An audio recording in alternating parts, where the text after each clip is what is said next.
好，接下来我们要关心川普的关税神话现在沦为骗局吗？因为呢，现在他的关税一旦是确定违法的话，要退税给美国是2.6兆。那么另外美债不断的增加，现在每天光是要付利息就要支出30亿美元。美国方面现在难道是靠卖日元来稳定美债吗？下一场金融风暴在美国的部分会不会来袭？欢迎观众朋友留言跟我们做互动。如果您认为美国经济危险，留言写1；如果您认为还早还非常的好，那么留言写2。我们来做互动。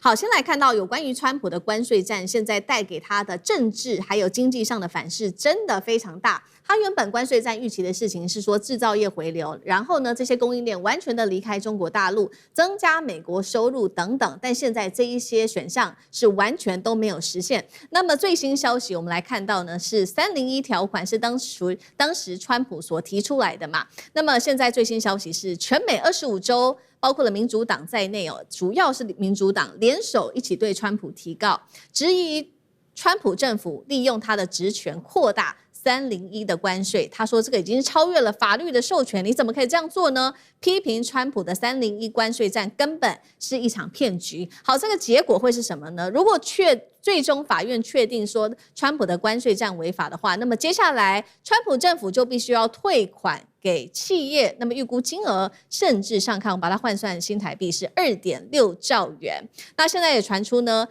亚马逊已经说了，接下来如果我们拿到来自于美国政府的退款的话，大约是6亿美元的话，我们会把它全数退还给消费者。好，这个是有关于关税战的部分哦。那么川普的301条款，那另外就是说他希望打关税战的原因是因为可以让制造业回流嘛。但是现在的大问题是说，真的有回流吗？我们来看到当时呢，川普说，你们不要在中国生产了，去东南亚生产吧。但是最新过了这么几年，我们看到许多企业就在抱怨啊，其实在东南亚生产的成本比中国高了大约15%左右。中国大陆这边拥有非常好的一个零组件跟物流，甚至整体的上下游配套，这些都是东南亚地区不足的地方，所以短期内他们还是选择企业留在中国，甚至采取的就是中国+1，就是中国加上某一个东协国家的一个这样子的策略，代表川普的关税打了这个制造业回流，现在也完全都没有回流。最新民调我们来看到，川普的支持度来到了新低35%，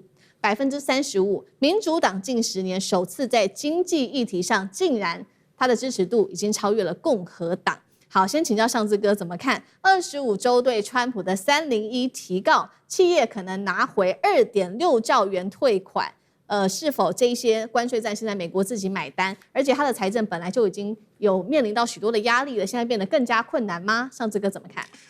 去年在川普呢，对于他这个瞒天喊价的这种关税，当然被美国联邦法院最高当中判决他是违法的，因为这个权利是国会的，所以呢，在现年其实大吃瘪那结果，川普现在推出了，在7月23号，由美国贸易代表处他推出了这个新301条款。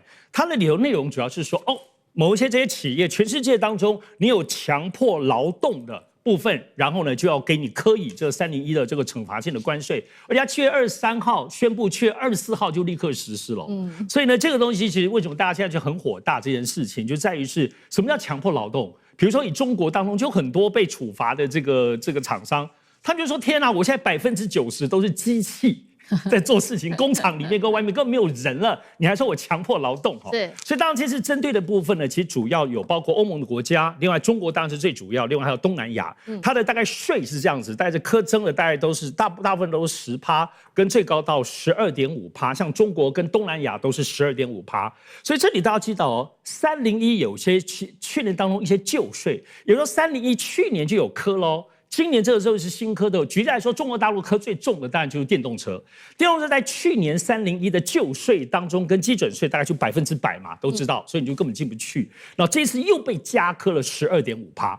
那所以要知道它大概是这样子的规模，而且你盘点起来，除了这种电动车啊，然后电池、光伏啊，所有这些，甚至连稀土永磁都还是被科了12.5%。然后另外各种的产业，重工业。那民生消费当中是一大箩筐哦。但中国，那当然这样大家在看，主要这个理由虽然是对欧洲、中国跟东南亚，可是实际上都是针对中国，因为他们认为中国很多是绕道东南亚海外再出口到美国，所以要把这个部分封住哦。好，所以我们再看这301当中，因为到底这个关税是中国付呢，还是最后是美国消费民众付？所以现在25州联手，就现在通膨已经这么严重了，包括每一个州的基础跟公共建设都会用到中国的很多的这些东西。你现在又课的这个税，最后还是我们要自己付，里头很大的原因在此。可是呢，我们要看的其实不是这关税，关税可开、可调、可减，跟最后又推翻了。我们要看的部分是，既然是又出手这个关税，对于现在中美方面的，包括经贸跟各方面的关系，尤其9月份的部分，习近平到底会去美国，大家现在要开始慎重的看会不会有影响了。我们知道早先王毅其实就已经跟卢比欧的部分已经2次打电话在菲律宾见面，已经谈了这一点。虽然两边都没有讲说啊，我们是不是会影响到习近平访美，但是你可以看到这种严肃性，因为呢，在此之前我们看到7月底的时候。这个中国大陆的部分贸易谈判代表何立峰商务部副部长已经跟贝森特、跟格里尔，就是贸易谈判代表做电话沟通这头美国是干嘛？是美国打电话来的哦。美国问说：“你大豆买不买？你说要买2500万吨，你现在只买了300万吨，这是怎么回事？那你的稀土怎么又把我们扣住了？”就美国现在其实一直在出重手，包括科技的黑名单也才刚刚出来。可是你还在讲说：“你们怎么没买？”可是，在中国大陆何立峰那边其实也没有客气，就像刚刚讲说，你科技现在封锁我们是什么意思？对台军售这个最关键的，你不能说你延迟，你要有个具体卖或不卖，你要说清楚。另外，日本的最近的动作也提了一下，所以我觉得现在对话的这个机制其实已经越来越到底层，越来越强烈。所以这一些的关税的部分，我认为是周边的环境。但是这里头是直指现在中美关系到底有没有5月的这个蜜月期之后，后面会开始恶化，乃至恶化到最后习近平不去美国呢？这才是最后要观察最后的中间点。好，所以我们看到这一场关税战烧出了美国的通膨问题，另外就是中美之间的关系，接下来的期川会有没有可能真的举行？等一下我们会持续的关注。那另外就是说，上次哥刚刚帮我们看到了嘛，美国现在加大对于中国大陆的这个力道，制裁的力道。等一下我们会来看到新增了43家的中国企业列入了强迫劳动的黑名单当中有一些具体的企业，等一下我们会来看。我们先来看到美国现在面对的另外一个问题。刚刚讲的是在财政上面的问题、经济上的问题，现在来看到债务的问题，美债危机浮现。来看到最新美国财政部上修的数字本季的借款规模来到了7000多亿美元，30年期的美债殖利率更是突破了5.2%。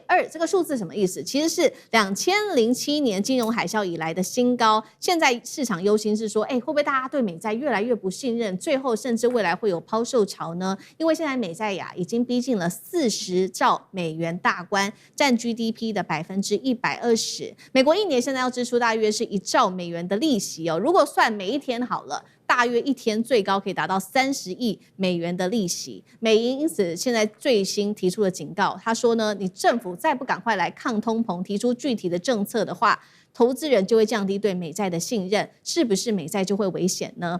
所以呢，市场甚至传出，美国为了要稳住美债所以呢才会要希望日本这种美债的持有国好好的承接住美债，也承接住美元，所以我们才看到昨天会有一个动作。这个比较特别的动作就是美日睽违15年一起联手救日元的动作。川普嘴巴上说，对我们是因为呢日本求我们才协助盟友的，但是财政部也特别揭露了，美国财政部说他们这一次采取的策略并非是传统的卖美元买日元然后去救日元，而是卖的是欧元呢。这看起来有一点吊诡，介大使怎么看？对，其实美国出手绝对不是为了救日本。美国是为了救自己，对，那这个而且这个要救日元也没有那么简单因为上一次日元要救的时候，日本人就花了740亿美金，这个去救日元，结果还是没守住啊。那这一次我们贝森特那个被人家看到的那个是准备出50亿或100亿美金，这个是比较没有怎么讲呢？数额上看起来比上一次来讲的话。少很多，那可是美国为什么要这样做？而且他用透露机密的那种感觉，让人家报道出来。其实这个就变成，其实在货币市场上，甚至任何的有关金融市场上，心理因素很大。心理因素会影响很大。当然，这就显示说美国要出手，美国要出手。所以事实上的话，这1、2天效果还不错啊。日元不是跌到158了，升到158了，那还是有效果。可是中长期就很难说了。对。不过就美国来讲的话，其实一般的看法，美国这次基本上是怎么讲呢？它是要怎么样？要护住美债市场，所以呢，才去把你那个日元呢稍微帮你稳住一下。要不然上一次日本财政部这个卖了740亿的美金，还稳不住的日元，对不对？740亿都是美债啊。所以日本如果这一波再去抛美债的话，这个对美国目前这个所谓的这个债务市场的问题啊，只会加剧，不会改善。所以它最基本的还是要怎么样维护美债自己本身的这个市场的稳定，这个是它第一个出手的目标。第二个，它也是防止日本出现怎么样金融危机。这个金融危机一出来以后，在目前情况下，美国也很难这个怎么样全身而退，也一定会受到日本的这个金融危机受到影响，它会有这种所谓的这种连带效果，所以也是要稳住全球的金融市场，这个目前对美国比较有利了。是。那还有就是贸易跟产业的考量啦，因为你如果让日币一直跌的话，那日本的产品事实上就越来越便宜越来越啊。越来越便宜的情况之下，那跟美国的贸易逆差又会加深，所以怎么算都是为自己算啊。美国从来没有要替别人，从来没有想做什么去救别人的。不过最大的大家都有一个疑问，就是说，美国这算不算汇率操纵国家？以后他说别人汇率操纵国家，是不是还要听美国那一套？好。这个是我们看到这个最新针对于美债的问题他去协助日元救日元，但是不是就是为了稳住自己的美债呢？再来我们看到的是我们刚刚提到的有关于关税战的部分嘛，刚刚说这个美国打中国加强它的力道，现在具体列了43家的中国企业列入强迫黑名单当中，那当中包括了爱华集团，它是中国大型的铝电解电容器企业，还有恰恰食品是知名的食品企业，那他们用的理由是涉及到新疆强迫劳动，限制产品进入美国。张将军怎么看？我认为这个只是美国想要增加他的谈判筹码。我先制裁你，那你要来谈啊，对不对？想要取消制裁，那你来谈啊。这个就是美国的这个招数。那我们看美国的它的短板在什么地方？就是说，我们看到美国一向西方国家强调的是自由贸易，那自由贸易，那你干嘛要设限？我这个43家的这个中国企业，你凭什么要设限他们？他们是因为有这个强迫劳动啊，然后因为强迫劳动而造成产能过剩啊，所以低价卖给我们。那你这个理由有十足的证据吗？我倒认为这个是非常值得怀疑的。那问题在什么地方？问题是这个中国大陆跟美国之间的贸易，美国的逆差。美国买太多中国大陆的东西。我们今年现在8月，我们看到去年2025年，这个中国大陆的对美国的顺差赚了2800亿美元。你看看，中国大陆卖给美国4200亿啊，但是中国大陆向美国买1397亿，是这一来一往，就是我刚刚所算到的2800亿啊。那你赚那么多，那美国就希望，那你多买我美国一些，你要多买我，那你现在不要多买我，这个制裁你43家。第二个就是美债，美债总共39兆，您刚才有讲，39兆里面27兆是他国内各个企业的老百姓买的这个美国国债，另外12兆是全世界国际在买美债，最多的我们叫做日本买美债1兆美元嘛。中国大陆多少呢？中国大陆到上个月中国大陆持有美债6593亿，还那么少你赚我那么多钱，你只买我们美债才买6593亿。你要知道，中国大陆在去年对美国的贸易顺差占美国这个整个的全部的31%，就是说我美国买全世界那么多东西，你中国大陆一个人就赚了31%。那你美债呢？你美债持有的占这个12兆卖到外面的只占了5%。你怎么只占5%？你赚我31%，全部的钱，你只买美债占了5.5%啊。所以美国就说你的美债还在，你不要再抛，它这是15年来最低的6593亿，这是最低的，目前中国大陆。所以你看美国它的短板太多了，贸易逆差太严重了。那希望中国大陆来买，就跟刚才上次有讲，就是说我们讲大豆要买2500万公吨，2500万哦，公吨哦。你现在买300万公吨，那你还有好多要买啊，是不是？那这里我要制裁你，那制裁你大家来谈嘛。那来谈的话，他会开出清单，你要多买我一些。